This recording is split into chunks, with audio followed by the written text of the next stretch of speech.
What's difficult about doula work is not what you would maybe imagine. It's not when people aren't interested in turning inward or reflecting back on their lives, processing, thinking about what they might regret, what they want to celebrate, having those deeper conversations, and creating projects and gifts for their loved ones to remember them by. When my clients don't show interest in that, that's fine. I don't push it. There's no pressure. There's no agenda that I bring into that. It's their choice. It's their life. It's their death. It's not mine. What's difficult is when I work with someone who does show interest in reflecting, and someone who might even light up at the idea of writing a special message or creating a personalized gift for someone, and then for whatever reason doesn't follow through on it, and then we run out of time. That is difficult for me as a doula.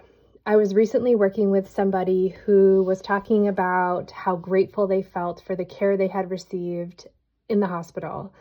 And I thought, oh, what an amazing opportunity to be able to express that to those people. So I suggested maybe we could write a card to thank the nurses for their amazing care. My client lit up, thought it was a wonderful idea. But when I went to go get the card to actually write it out and create it, it became a moment of resistance. And instead saying, well, let me think about it. I want to find the right words. Let's circle back to this. Let's revisit. And this became a pattern of, even when we were talking about letters to their adult children and organizing certain parts of their life and home, and it was always for later. Yes, that's a great idea. I really want to do that, but not right at this moment. And whether that was because of pressure they felt for perfection, perhaps, if they're not 100% ready, then they're not willing to try. Or it's because they just felt so precious about it, worrying about how it might be received.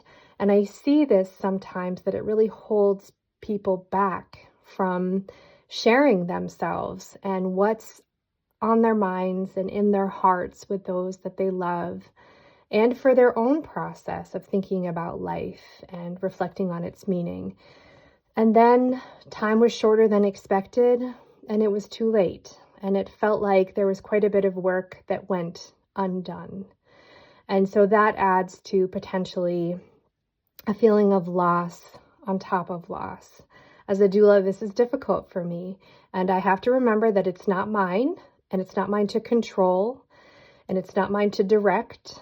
And yet I really want to help encourage people to find the courage to find their voice and to share that voice and to express their voice, and to remember that the people who they love most will want to hear from them as they really sound, as they remember them to be, not some professional, formal, polished version. So here's my encouragement: to say the words, to express what it is on your mind and in your heart, and to consider capturing that for later use for those who love you most.